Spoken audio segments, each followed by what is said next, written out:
Okay, and today I am going to read a Gita in Hindi. Okay, this is my first video in Hindi because I have left my book in my room.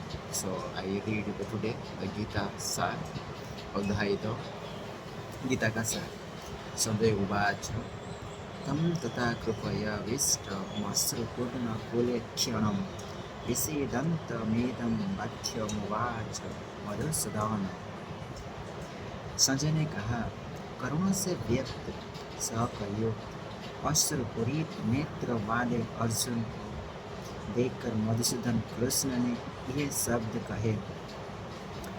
भौतिक पदार्थों के प्रति करुणा, शोक तथा अश्रु ये सब असली आत्मा को न जानने के लक्षण हैं। शाश्वत आत्मा के प्रति करुणा ही आत्मा साक्षात्कार है। इस श्लोक में मधुसूदन शब्द महत्वपूर्ण है।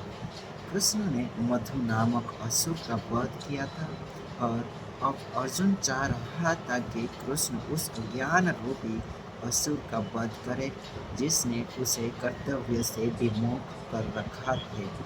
यह कोई नहीं जानता कि करुणा का प्रयोग कहाँ होना चाहिए। डूबते हुए मनुष्य के वस्त्र में के लिए करुणा मूर्खता होगी। अज्ञान सागर में गिरे हुए मनुष्य को केवल उसके बाहरी पहनावे अर्थात स्थूल शरीर की रक्षा करके नहीं बचाया जा सकता। जो इसे नहीं जानता और बाहरी पहनावा के लिए सब करता है वह शूद्र कहलाता है, अर्थात वह वृथा ही सब करता है। अर्जुन तो क्षत्रिय था, अतः उससे ऐसे आचरण की आशा न थी, किंतु भगवान कृष्ण अज्ञानी पुरुष के शौक को विनष्ट कर सकते हैं और उसी उद्देश्य से उन्होंने भगवद गीता का उपदेश दिया। यह अध्याय हमें भौतिक शरीर तथा आत्मा के विश्लेषित अध्ययन द्वारा आत्म साक्षात्कार का उपदेश देता है, जिसकी व्याख्या परम अधिकारी भगवान कृष्ण द्वारा की गई है। यह साक्षात्कार तभी संभव है जब मनुष्य निष्काम भाव से कर्म करे और आत्मबोध का प्राप्त हो। श्री भगवान वाच कूटस्थ कस्मलमिदं विषमे समुपस्थितम् अनार्यजुष्टमस्वर्ग्य मकीर्तकरमर्जुन। श्री भगवान ने कहा, हे अर्जुन, तुम्हारे मन में यह कल्मष आया कैसे? यह उस मनुष्य के लिए तनिक भी अनुकूल नहीं है जो जीवन के मूल्य को जानता हो। इससे उच्च लक्ष्य नहीं अपितु अपयश की प्राप्ति होती है। तात्पर्य, श्री कृष्ण तथा भगवान अभिन्न है, इसलिए श्री कृष्ण का संपूर्ण गीता में भगवान ही कहा गया है। भगवान परम सत्य की पराकाष्ठा है। परम सत्य का बोध ज्ञान की 3 अवस्थाओं में होता है: ब्रह्मा या निर्विशेष सर्वव्यापी चेतना, परमात्मा या भगवान का अंतर्यामी रूप जो समस्त जीवों के हृदय में है, तथा भगवान या श्री भगवान कृष्ण। श्रीमद् भागवत में परम सत्य की यह धारणा उस प्रकार बताई गई है। वदन्ति तत्त्वतो विदस्तम यज्ञानमद्वयं ब्रह्मति परमात्मति भगवानीति सदते। परम सत्य का ज्ञाता परम सत्य का अनुभव ज्ञान की 3 अवस्थाओं में करता है, और ये सब अवस्थाएं एक रूप है। ये ब्रह्म परमात्मा तथा भगवान के रूप में व्यक्त की जाती है। इन तीनों दिव्य पुरुषों को सूर्य के दृष्टांत द्वारा समझाया जा सकता है, क्योंकि उसके भी 3 भिन्न भिन्न पक्षों होते हैं, यथा धूप, सूर्य की सतह तथा सूर्यलोक स्वयं जो सूर्य के प्रकाश का अध्ययन करता है वो नैशिख्य है।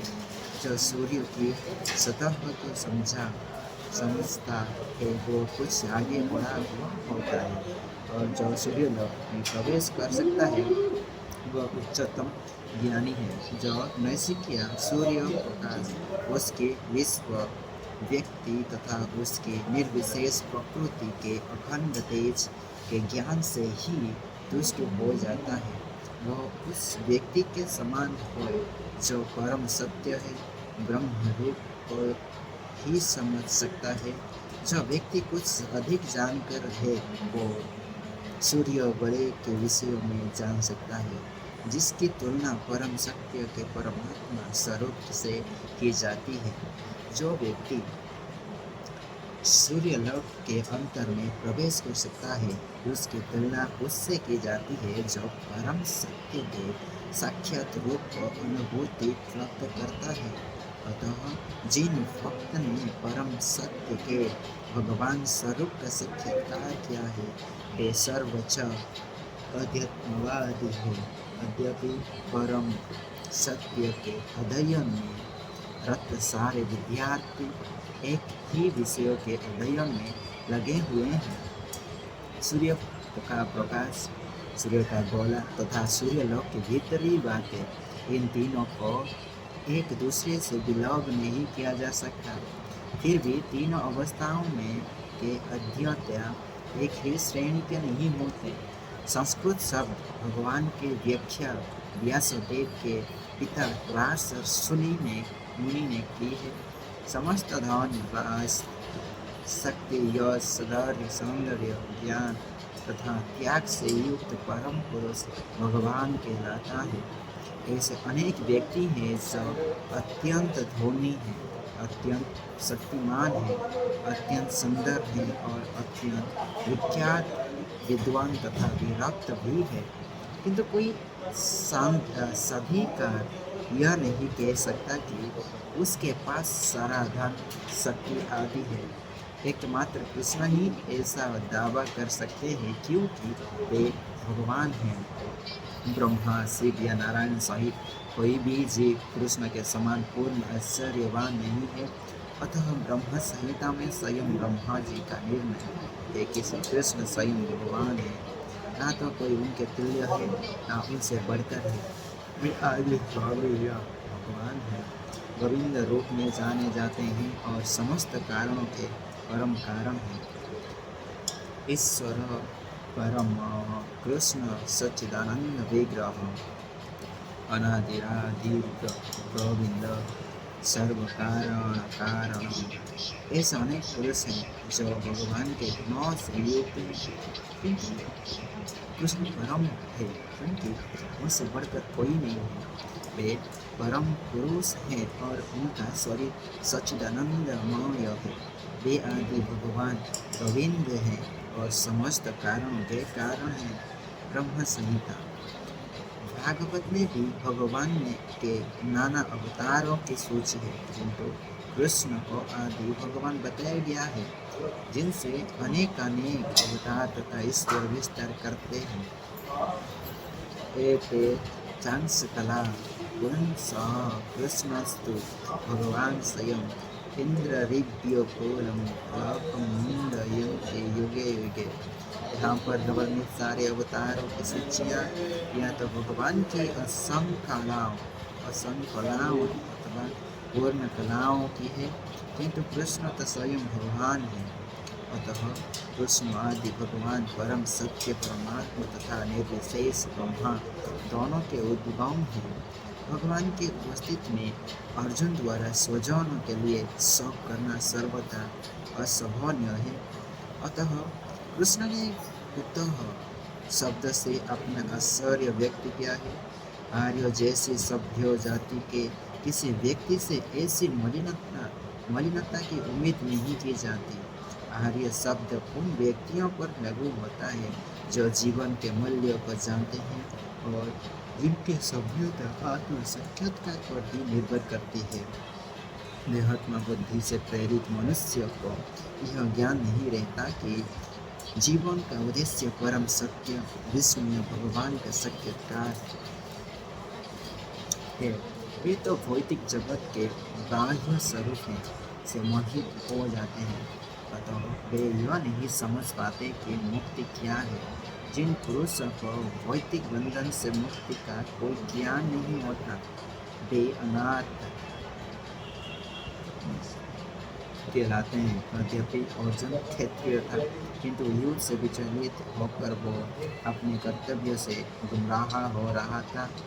उसकी यह कायरता अनार्य के लिए ही शोभा देने वाली ही हो सकती है। कर्तव्य पथ से उस प्रकार का विचलन ना तो आध्यात्मिक जीवन में प्रगति करने में सहायक बनता है, न ही उनसे इस संसार में ख्याति प्राप्त की जा सकती है।